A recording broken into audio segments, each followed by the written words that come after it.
Pouvez-vous nous expliquer les objectifs et le fonctionnement du projet HARP? Oui, c'est un émetteur radio, mais ça n'a rien à voir avec un émetteur radio à antenne simple. Les émetteurs radio émettent de l'énergie qui se répand très rapidement et qui devient moins dense plus elle s'éloigne. Plus on est loin d'un pylône radio et plus le signal est faible. Ouais. Mais HARP fait le contraire. 180 antennes émettent des ondes selon une séquence spécifique. L'énergie est donc concentrée et elle forme une résonance cyclotronique. Ça ressemble un peu à un amas d'énergie à la forme d'une vis qui tourne. Plus on monte et plus la résonance devient mince. Plus on va loin et plus l'énergie est concentrée. Et c'est là qu'elle peut avoir un effet sur l'environnement. La description de Nick Begich correspond à ce que Ken et Tommy ont lu. L'énergie concentrée pourrait exciter les particules dans l'atmosphère et créer des aurores boréales artificielles. C'est vrai que les antennes peuvent recréer des aurores boréales? On peut créer un effet de lumière, mais le projet HARP élabore des armes, et la modification des conditions météo est un des moyens étudiés. Waouh, c'est fou. C'est effrayant. L'idée de servir de la météo comme arme semble folle. Même si HARP ne fait que réchauffer des poches d'air dans le ciel, comme un four à micro-ondes chauffe la nourriture, il pourrait y avoir des différences de pression dans l'atmosphère. Tout ça pourrait modifier la configuration des vents, influencer la formation des nuages, ou même provoquer un orage violent. Croyez-vous que l'énergie ou les aurores boréales pourraient avoir un quelconque effet sur les humains? Il pourrait y avoir un effet. Notre cerveau peut très bien détecter ce signal et s'y lier, un peu comme quand on choisit une station de radio. On peut entendre un signal émis jusque dans notre cerveau?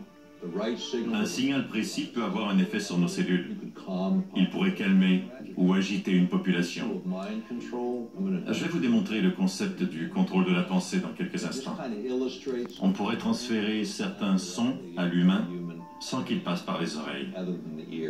Nick nous a montré un dispositif qui prouve qu'on peut manipuler le cerveau à distance de manière sécuritaire. Mais je dois avouer que j'étais un peu nerveux. Un son va passer par ces deux transducteurs. Bouchez-vous les oreilles pour ne rien entendre. Tenez ça dans une main et touchez la sienne. Voilà. C'est étrange. Nick nous a fait une démonstration.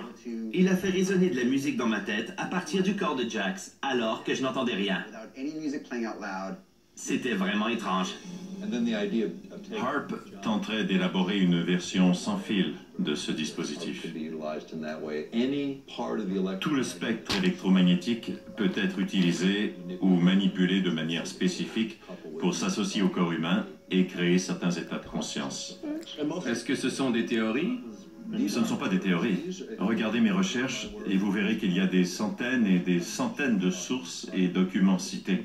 En 2006, les protocoles de la marine traitaient moins des bombes, des munitions et des obus. Il y était plus question du contrôle de la pensée. Ces mots exacts sont dans les documents. Nick Begich a fait des allégations tout à fait inhabituelles. Entendre de la musique dans sa tête, c'est une chose. Mais le contrôle de la pensée pour nous faire faire une chose qu'on ne veut pas faire, c'est poussé. Monsieur Begich, les informations que vous nous avez données vont nous pousser à faire plus de recherches.